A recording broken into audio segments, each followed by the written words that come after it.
Diners were enjoying Sunday lunch in a popular restaurant in Resturant when suddenly a car smashed straight into the front of the building.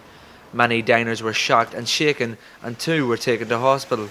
The car had been chased by police after it had earlier failed to stop near Enniskillen and was later spotted near Castle Archdale. The police quickly arrested one man at the scene and an operation was mounted to search for a second man. The police are now questioning two people, a 21-year-old and a 26-year-old, about the incident. The car caused not only panic in the Tullana on the Green, but also caused considerable structural damage. Police are appealing for diners and others to come forward with any information. Niall Mc Cracken, Fermanagh TV.